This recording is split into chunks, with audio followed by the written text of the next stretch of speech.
Hey Max Park, kamusta kayo? At ngayon pag-uusapan natin ang mga green flags ng isang mabuting asawang lalaki.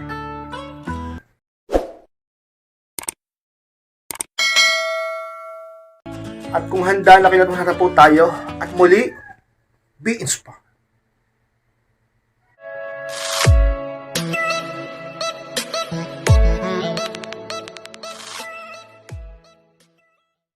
At ang unang green flags ng isang mabuting asawang lalaki, patuloy siya nagsisikap na maging mabuting asawa.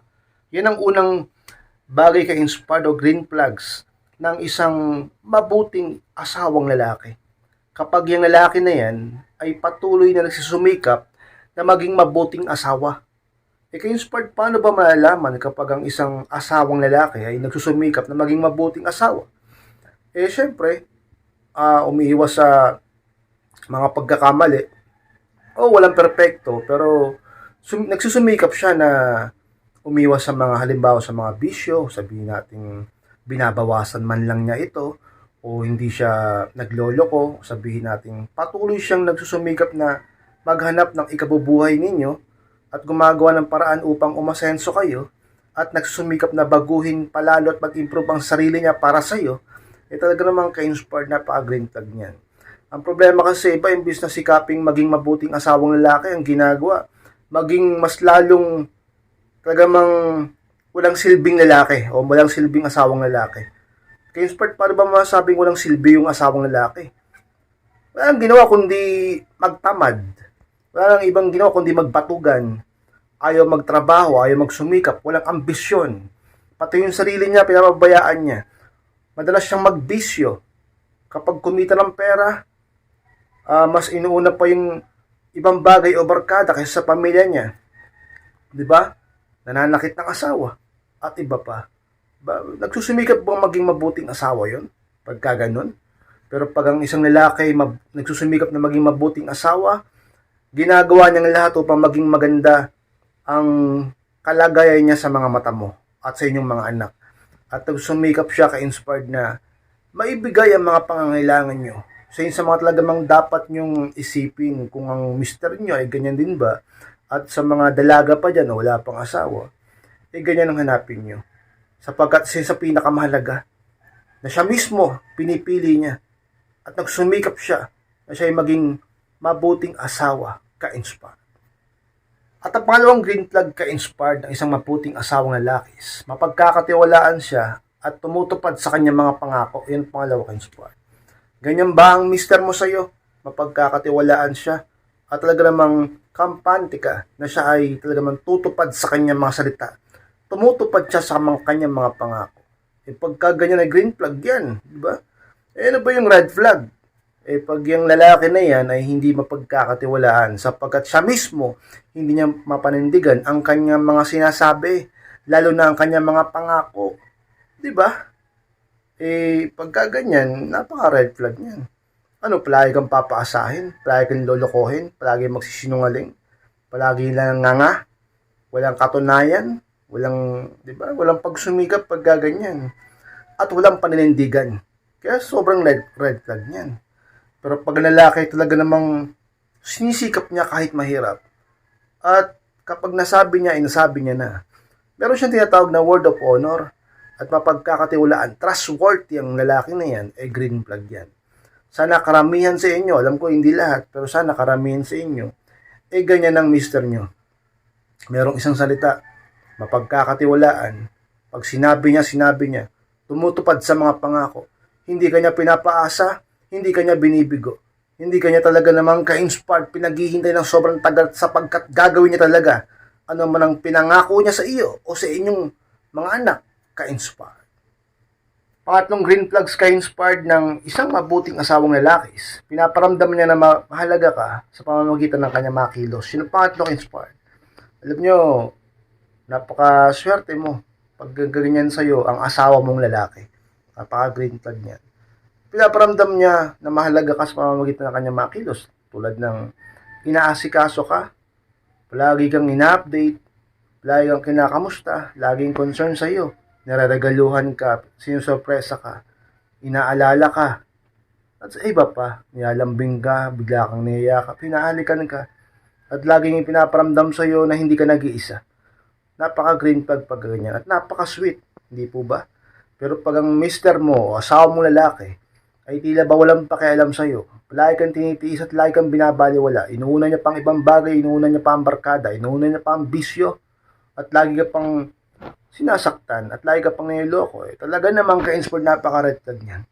Alam niyo, maka-inspired pag ganyan ng mister mo, kausapin mo. At pag di madaan sa usap, humingi ka ng space. Kailangan gawa ng paraan yan kaysa habang buhay ka magtiis. Pero itong mga sinasabi ko ngayon, isa to sa mga green flag ka-inspired ng isang mabuting asawang lalaki.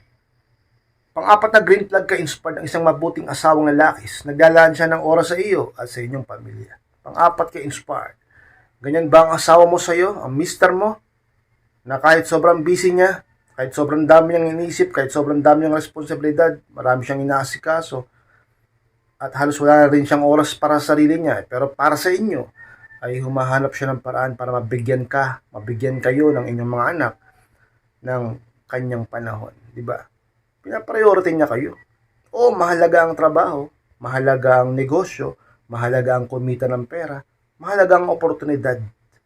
Pero, oo, mahalaga yun para sa kanya. Pero mas mahalaga kayo para sa kanya. Yun ang maganda. Green flag yun, di ba? Kaya nga siya nagpamilya. At dapat ang mindset niya, mas mahalaga kayo dahil ginagawa niya ngayon para sa inyo. Ang problema sa iba, baluktot din ng pangatwiran. Pagka nagtatampo na yung asawa o yung mga anak, ang sasagot lang, ginagawa ko to para sa inyo. Nandun na tayo, dahil responsibilidad mo yan. Pero, alam mo ba may pagkukulang ka? Na hindi lahat ng bagay na dadaan sa pagkita ng pera. Dahil nagkakaroon ka ng mga salapi, nakakaimpok ka ng kayamanan. Pero merong isang bagay na nawawala, ang mga masayang sandali. Ang mga namimiss mong bonding nyo sana ng inyong mga anak, ng inyong asawa. Ang pag-ibig na unti-unting nawawala. Ka-inspired, kung may mga nakarinig sa akin lalaki ngayon, wag puro trabaho, wag puro pagkita ng pera. Sa mga lalaki dyan, diba? Bigyan nyo ng oras ang inyong mga asawa. At pag gaganyan ng mister mo sa'yo, nagsusumikap siya na kahit sobrang busy niya, binibigyan kanya ng panahon, ang inyong mga anak, ang kanyang pamilya, kayo, binibigyan niya ng oras. Green flag yan, ka-inspired. Panglimang green flag ka-inspired ng isang mabuting asawang lalaki. Pinipili niyang ayusin ang problema kaysa iwasan ito. Yan ang panglima ka-inspired. Sa pinakatotoo, alam niyo ka-inspired. Kapag ang lalaking yan ay mas pinipiling ayusin ang problema kaysa iwasan ito, green flag yan. Ibig sabihin lang nito, mahal ka niya at mabuti siyang tao. At mahal niya ang kanyang pamilya. Kasi yung iba dyan, kapag may problema, dinadaan sa galit, dinadaan sa bisyo, sa pag-iinom. Tapos, minsan, nangiiwan pa nga yung iba, di ba? Iniiwasan. Masaya bang tunay na lalaki yun pag gaganon? At masaya bang mabuting asawa yun? Padre de pamilya yun pag gaganon? Hindi po ba?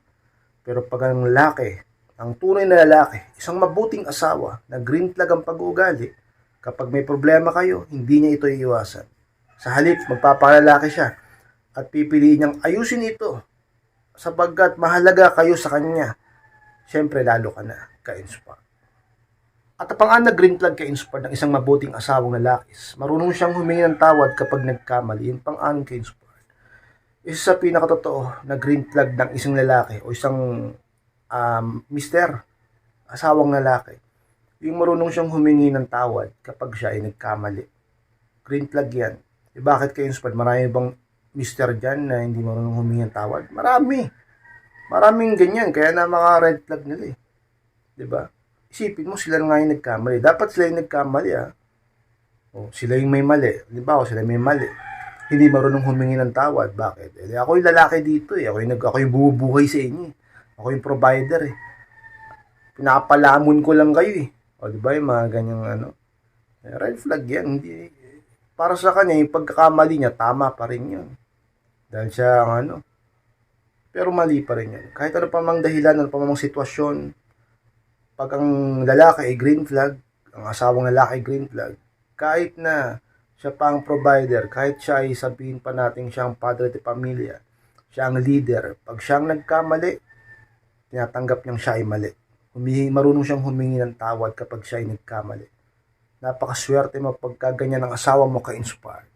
Sapagkat isa yun sa pinakakailangan ng mga babae sa mundo kapag sila ay pumasok sa buhay pag-aasawa.